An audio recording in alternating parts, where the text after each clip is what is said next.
আসসালামু আলাইকুম। চলে এসেছি আপনাদের কাছে বেগুন গাছের আপডেট নিয়ে।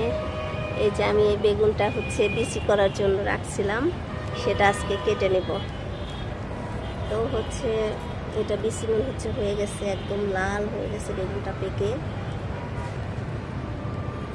তো কাটতে পারতেছি না, ক্যামেরা ধরে কেটে নিয়ে তারপর দেখাচ্ছি। তো এই যে আমার বেগুন কাটা হয়ে গেছে, এই যে বেগুনটা পেকে লাল হয়ে গেছে। তো এটা এখন বিচি অনেকগুলো হবে, মাশাআল্লাহ। অনেক দিন আমার আর চিন্তা করা লাগবে না। তো আর এই যে এখানে একটা ছোট্ট বেগুন ধরছে, দেখতে পাচ্ছ? ছোট্ট বেগুন হচ্ছে এখানে, আর এখানে ফুল আসছে এদিকে। এই যে তো মাশাআল্লাহ বেগুন গাছ ভালোই আছে মোটামুটি। আর এই যে এই বরবটি গাছটা ওইদিকে ছিল, এদিকে নিয়ে এসে দিচ্ছি।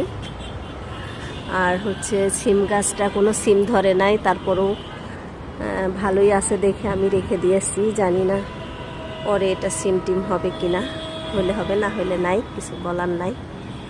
গাছ তো আমার হয় না, গাছ হয়েছে তাই অনেক বেশি। আর এই দেখেন আমার এখানে কি জাপ পোকা হয়েছে গাছটায়, ওষুধ দিতে হবে, ওষুধ দিতে হবে। অনেক বেশি ছিল, আরও ওষুধ দিছি একদিন। ওষুধ দিলে একটু কমে আবার বাড়ে, কি করব, অনেক অবস্থা খারাপ। এই যে পোকায় একদম নষ্ট করে দিচ্ছে গাছটা, তার একটা ব্যবস্থা নিতে হবে। আর বাদ বাকি এই যে সব গাছপালা ভালো আছে। তো আজকে এটুকুই, টাটা।